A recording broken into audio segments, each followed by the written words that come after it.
I have a confession to make.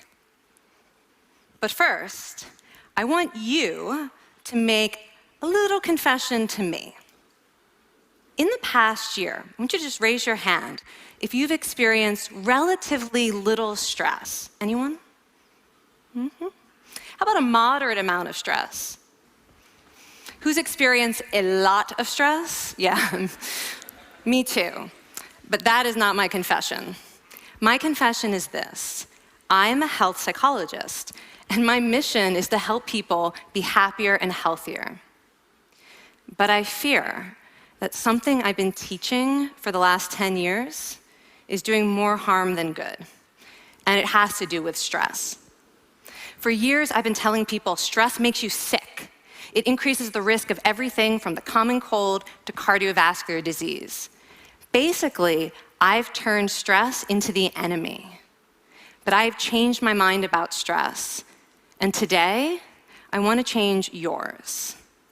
Let me start with the study that made me rethink my whole approach to stress. This study tracked 30,000 adults in the United States for 8 years, and they started by asking people, how much stress have you experienced in the last year? They also asked, do you believe that stress is harmful for your health? And then they used public death records to find out who died. Okay. Some bad news first. People who experienced a lot of stress in the previous year had a 43% increased risk of dying. But that was only true for the people who also believed that stress is harmful for your health.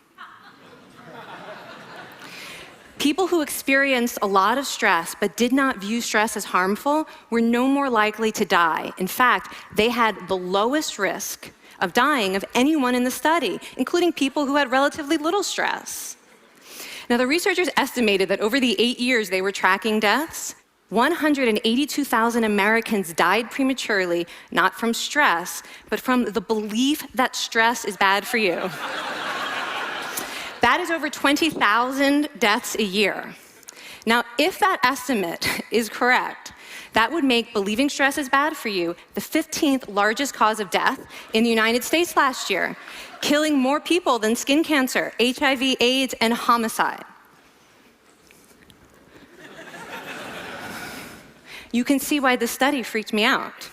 Here I've been spending so much energy telling people stress is bad for your health. So this study got me wondering, can changing how you think about stress make you healthier? And here the science says yes. When you change your mind about stress, you can change your body's response to stress. Now, to explain how this works, I want you all to pretend that you are participants in a study designed to stress you out. It's called the social stress test. You come into the laboratory, and you're told you have to give a 5-minute impromptu speech on your personal weaknesses to a panel of expert evaluators sitting right in front of you. And to make sure you feel the pressure, there are bright lights and a camera in your face, kind of like this. And the evaluators have been trained to give you discouraging nonverbal feedback, like this.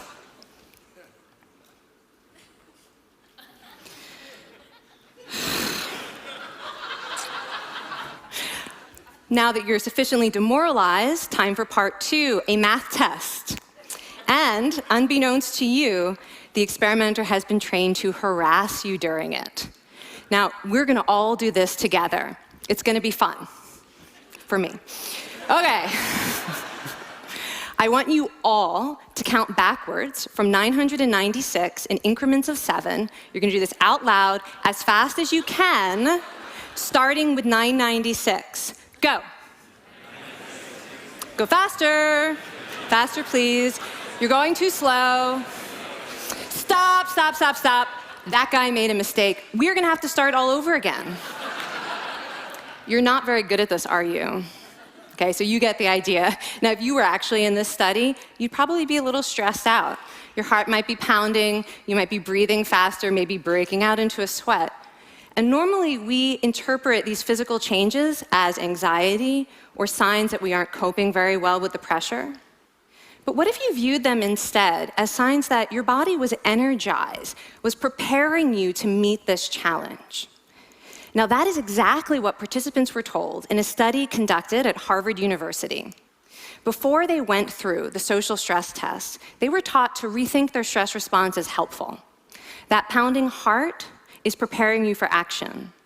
If you're breathing faster, it's no problem. It's getting more oxygen to your brain. And participants who learned to view the stress response as helpful for their performance, well, they were less stressed out, less anxious, more confident. But the most fascinating finding to me was how their physical stress response changed. Now, in a typical stress response, your heart rate goes up and your blood vessels constrict like this. And this is one of the reasons that chronic stress is sometimes associated with cardiovascular disease. It's not really healthy to be in this state all the time. But in the study, when participants viewed their stress response as helpful, their blood vessels stayed relaxed like this. Their heart was still pounding, but this is a much healthier cardiovascular profile. It actually looks a lot like what happens in moments of joy and courage. Over a lifetime of stressful experiences, this one biological change could be the difference between a stress-induced heart attack at age 50 and living well into your 90s. And this is really what the new science of stress reveals, that how you think about stress matters. So my goal as a health psychologist has changed. I no longer want to get rid of your stress. I want to make you better at stress. And we just did a little intervention. If you raised your hand and said you'd had a lot of stress in the last year, we could have saved your life. Because hopefully the next time your heart is pounding from stress, you're going to remember this talk, and you're going to think to yourself, this is my body helping me rise to this challenge. And when you view stress in that way, your body believes you, and your stress response becomes healthier. Now, I said I have over a decade of demonizing stress to redeem myself from. So we are going to do one more intervention. I want to tell you about one of the most underappreciated aspects of the stress response. And the idea is this: stress makes you social. To understand this side of stress, we need to talk about a hormone, oxytocin. And I know oxytocin has already gotten as much hype as a hormone can get. It even has its own cute nickname, the cuddle hormone, because it's released when you hug someone. But this is a very small part of what oxytocin is involved in. Oxytocin is a neurohormone. It fine-tunes your brain's social instincts. It primes you to do things that strengthen close relationships. Oxytocin makes you crave physical contact with your friends and family. It enhances your empathy. It even makes you more willing to help and support the people you care about. Some people have even suggested we should snort oxytocin to become more compassionate and caring. But here's what most people don't understand about oxytocin. It's a stress hormone. Your pituitary gland pumps this stuff out as part of the stress response. It's as much a part of your stress response as the adrenaline that makes your heart pound. And when oxytocin is released in the stress response, it is motivating you to seek support. Your biological stress response is nudging you to tell someone how you feel instead of bottling it up. Your stress response wants to make sure you notice when someone else in your life is struggling so that you can support each other. When life is difficult, your stress response wants you to be surrounded by people who care about you. Okay, so how is knowing this side of stress going to make you healthier? Well, oxytocin doesn't only act on your brain, it also acts on your body. And one of its main roles in your body is to protect your cardiovascular system from the effects of stress.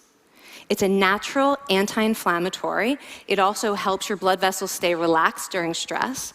But my favorite effect on the body is actually on the heart. Your heart has receptors for this hormone. And oxytocin helps heart cells regenerate and heal from any stress-induced damage. This stress hormone strengthens your heart. And the cool thing is that all of these physical benefits of oxytocin are enhanced by social contact and social support. So when you reach out to others under stress, either to seek support or to help someone else, you release more of this hormone, your stress response becomes healthier, and you actually recover faster from stress. I find this amazing that your stress response has a built-in mechanism for stress resilience. And that mechanism is human connection. I want to finish by telling you about one more study.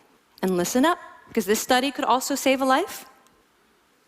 This study tracked about 1,000 adults in the United States, and they ranged in age from 34 to 93. And they started the study by asking, how much stress have you experienced in the last year? They also asked, how much time have you spent helping out friends, neighbors, people in your community? And then they used public records for the next 5 years to find out who died. Okay, so the bad news first. For every major stressful life experience, like financial difficulties or family crisis, that increased the risk of dying by 30%. But, and I hope you are expecting a but by now, but that wasn't true for everyone. People who spent time caring for others showed absolutely no stress-related increase in dying, 0. Caring created resilience. And so we see once again that the harmful effects of stress on your health are not inevitable. How you think and how you act can transform your experience of stress. When you choose to view your stress response as helpful, you create the biology of courage. And when you choose to connect with others under stress, you can create resilience. Now, I wouldn't necessarily ask for more stressful experiences in my life, but this science has given me a whole new appreciation for stress. Stress gives us access to our hearts. The compassionate heart that finds joy and meaning in connecting with others. And yes, your pounding physical heart working so hard to give you strength and energy. And when you choose to view stress in this way, you're not just getting better at stress, you're actually making a pretty profound statement. You're saying that you can trust yourself to handle life's challenges. And you're remembering that you don't have to face them alone. Thank you. Thank you.